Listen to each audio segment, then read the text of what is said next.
Borstal Boys. Introduction and outline. The introduction intends to show both David and Michael Clark, who were brothers, Michael 2.5 years older than David, were up to no good in their teens. They both had skills and needed to develop them. The family moved to Wilston, a village, in the early 60s. David was good at woodwork at school and Michael good at metalwork. Michael makes a knuckle duster in their metalwork class in his final year at school. David gets a moped and rides it in a field in the village, but has to leave it in the hedge of the field as he can't take it home. Some boys in the village take David's moped, and Michael steps in and hits one of the boys with a knuckle duster. Michael gets sent to Oxford Detention Centre for malicious wounding. David was unaware or didn't realise what it was all about. David passes his time in the village learning about amplifiers, and with the help of a villager builds a power amplifier using PX4 valves in push-pull. David steals a shotgun and was warned by a village policeman not to do it again. David wants to learn to play the guitar after hearing the tune Apache when he was in the first year at the senior school, and after hearing a boy at school play his electric guitar. Michael and David's parents decided to move from the village due to the shame that their boys had brought and the trouble they got into. Michael is released from detention centre and works as a carpenter, but gets sent to detention centre again for hitting a policeman outside a youth club in Tring. David gets his first electric guitar and steals an amplifier from a Catholic church. He squashes his conscience by remembering what his mum had told him, that the Catholics were wrong, and so it didn't matter anyway, as far as he was concerned. David and school friends form a rock band, and they begin to play in gigs. Michael at this time gets sent to Borstal for stealing cars, and David inherits his Lambretta scooter. David visits his brother in Rochester, Borstal, and is told by a prison officer, a screw, that he too will be sent to Borstal shortly. David meets his first girlfriend and takes her home on his scooter, covering the L plates of his scooter to get her home, as he hasn't passed his driving test. Sue ditches him 3 months later, and he's devastated. He wasn't interested in any other girl after that, except only for sex.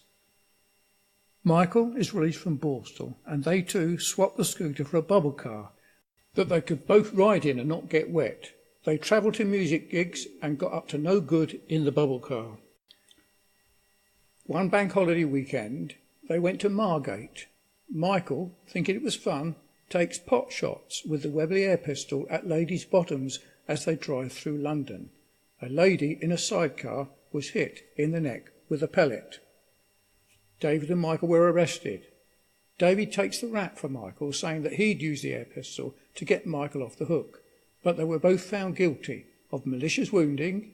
David was sent to Borstal and Michael to 2 years' prison in Maidstone.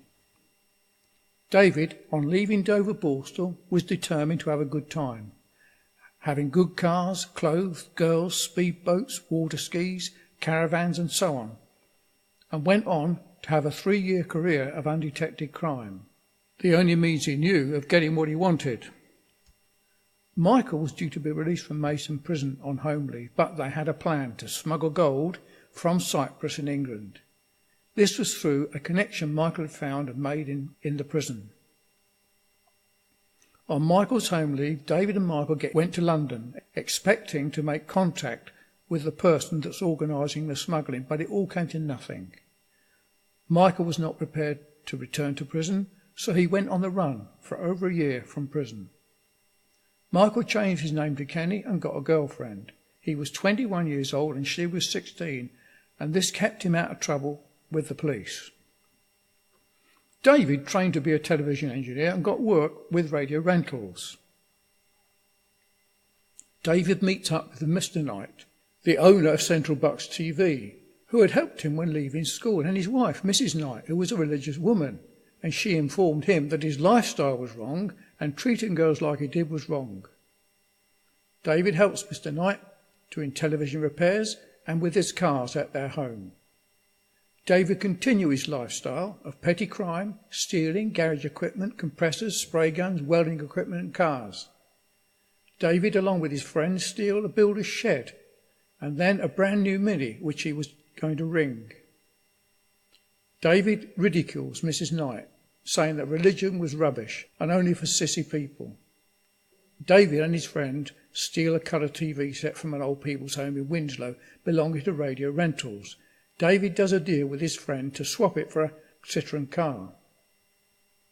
David and his friend take LSD and watch Easy Rider, the film, and David gets the horrors. David and his friend go to the Knight's home whilst experiencing the horrors, and he calls out to God for help. This was when Jesus spoke to him. David realises his life was wrong and was determined to turn his life around. David's friends were in wonderment, thinking that the LSD had done it. David learns to read, asks questions, realising he was ignorant of what the Bible actually said. David visits various churches and begins to learn by reading Christian books. Meanwhile, Michael and his girlfriend went to Gretna Green to get married, but she pulled out, which devastated Michael, and he went on to live in Jersey. 1 year later, David gets a visit from the police about the stolen TV set. David used this occasion to tell the police about 24 other crimes and the recovery of thousands of pounds worth of stolen property. David appears in court and tells his story as to why he confessed to 24 crimes. They expected David would be sent to prison for 3 years. In court, various Christians testified to David's change of life. David's sentence was a conditional discharge for 3 years, stating that the sincerity of his conversion would be evidenced by his behaviour during that time. David studied Christian literature, joined the Burton Stricton Particular Baptist Church, went on to higher education, became a Baptist minister and taught electronics for over 20 years in colleges of further and higher education. Michael's life ended sadly, and he had his difficulties, which included a broken marriage, but he continued his flamboyant lifestyle, and he was eventually arrested in the Philippines and sentenced to prison for 16 years. However, after 5 years of his sentence, he too became a Christian after reading C.S. Lewis's book, Mere Christianity, but sadly he died of tuberculosis in the prison the year that he was due to be released.